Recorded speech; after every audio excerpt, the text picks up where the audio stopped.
Histoire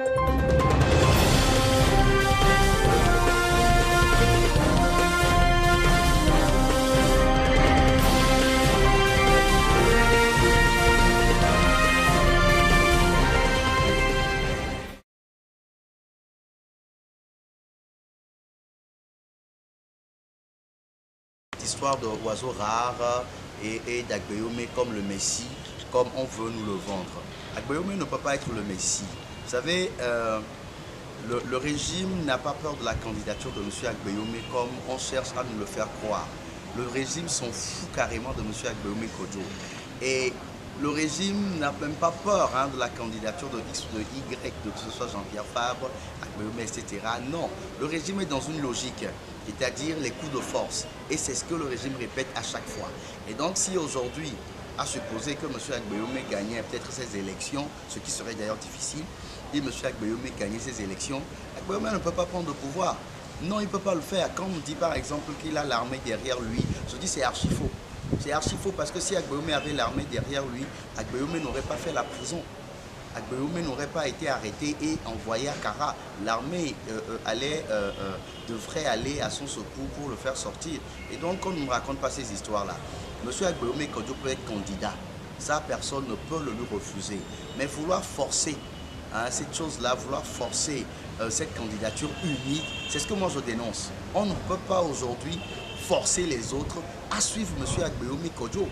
Bon, maintenant, il y a certains qui parlent de son passé. Moi, je ne voudrais pas revenir peut-être à son passé lointain avec cette histoire de Frérot Jardin parce que j'estime que les Togolais, enfin une partie des Togolais ont eu à le pardonner quand il a voulu rejoindre les forces démocratiques où il marchait pour aller à la plage avec les autres, où lors des meetings, il tenait des propos durs contre M. Faure Gnassingbé. On se rappelle Agban Agbodi, Vitago, voilà, Souméné, ces histoires. Voilà. Donc je crois que le peuple l'avait pardonné à un moment donné. Mais là où il a encore péché, c'est tout récent, c'est dans son passé récent où il a été aux élections de 2018, une élection que le peuple dans son ensemble avait boycottée. Et les forces démocratiques avaient appelé à boycotter, mais lui, il a préféré accompagner le régime avec les Djeri Tama et consorts, et les Kagbara et consorts.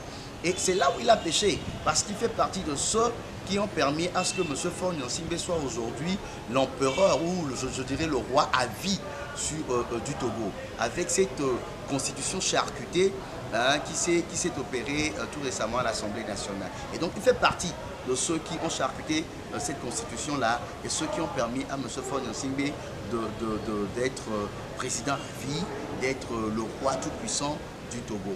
Et il fait partie également de ceux qui ont cautionné la restriction des lois de manifestation publique, la fameuse loi Bojona. Il fait partie de ceux qui ont charcuté également cette loi-là. Et donc, aujourd'hui, M. Agbeyomi, qui veut se faire passer pour un démocrate, je me pose beaucoup de questions. Maintenant, sa candidature en moi ne me gêne pas, mais que Monseigneur Kodjo ne cherche pas à influencer les autres, à forcer les autres à être derrière lui. Ce n'est pas possible. La candidature unique, c'est par des critères objectifs qu'on choisit un candidat unique. Donc, on ne peut pas aujourd'hui nous dire que le Saint-Esprit a demandé à ce qu'on choisisse Agbeyomi et puis nous allons courir derrière ce fameux Saint-Esprit-là pour dire que c'est Agbeyomi le candidat unique de l'opposition. Je dis non, c'est archi faux. Et d'ailleurs, dans la salle, lors de leur conclave, mais Agbeyomi a été rejeté par tout le monde. Je dirais que Agbeyomi a été forcé et piégé. Les gens ont été piégés. Allez chez M. Kodar, le candidat qui s'est retiré de Kodar Kamessou. Mais allez lui poser la question. Il vous dira comment ça s'est passé. Mais s'il s'est retiré, c'est parce qu'il n'a pas voulu peut-être créer de scandale. Allez lui poser la question. Posez-vous la question de savoir pourquoi au même temps, malgré qu'on a dit que c'est Agbeyomi qui a été choisi, a insisté à déposer sa candidature. Mais c'est parce qu'il n'était pas d'accord avec la procédure. Et c'est justement la procédure que les gens sont en train de dénoncer. Les gens ne dénoncent pas la candidature de M. Agbeyomi Kodjo, mais les gens dénoncent la procédure par laquelle Monseigneur Kodjo veut l'imposer aux forces démocratiques. C'est ça le problème. Maintenant, je crois que cette façon aussi à M. Agbeyomi Kodjo avec ses amis de vouloir peut-être peindre l'ANC avec Jean-Pierre Fabre en noir pour faire croire que c'est Agbeome Kodjo qui est la solution, je dis c'est ridicule. C'est ridicule. Alors moi, je me dis, Agbeome ne peut pas me convaincre. Pourquoi? Tout simplement parce que quand je prends les résultats des élections récentes, je me dis les résultats que M. Agbeome a eu ne peuvent pas aujourd'hui faire de lui un candidat qui puisse faire peur au régime. Parce qu'on sait que la majorité des Togolais ne sont pas avec lui, il n'a pas de base électorale. Aux élections législatives de 2018, il est revenu avec 2 ou 3, je crois, députés à l'Assemblée nationale. Il n'a même pas de groupe parlementaire. Alors, aux élections municipales, Agbeome a eu combien de conseillers? C'est ce qu'il faut voir. Même si on sait que les résultats, c'est vrai, c'est des élections fraudées, mais comparé à l'ANC, soyons sérieux, nous ne défendons personne, mais nous parlons de la réalité. La politique, en tout cas, ce n'est pas de la magie, ce n'est pas du miracle, c'est du concret, c'est de la réalité. Et donc sur le terrain, Agbeome ne fait pas le poids. Agbeome, avec ces résultats-là, on se pose la question, qu'est-ce qu'il pourra apporter aux forces démocratiques? Alors maintenant, on me dit que si tout le monde se met derrière lui, ça pourrait apporter quelque chose. Je dis, il faut faire attention. Alors aujourd'hui, quand je vois ceux qui s'acoquinent avec M. Agbeome Kodjo, je me dis, ils sont là pour amuser la galerie parce qu'ils ne pèsent pas. Regardez leur score. Je prends un parti comme Togo Autrement, de Fulbert Atisso. Bon, soyons sérieux, c'est des rigolos pour moi. Regardez le score que Togo Autrement a fait avec aux dernières élections de municipales. Mais Togo Autrement n'a même pas eu de conseiller. Les 2 qui sont sortis de son parti ont quitté le parti. Lui-même étant le président, il n'a même pas pu avoir peut-être un siège où il n'a rien vu. Et donc, des gens comme ça, je me dis, quel électorat ils apporteront à M. Agbeome Kodjo? Je prends un parti comme le NI.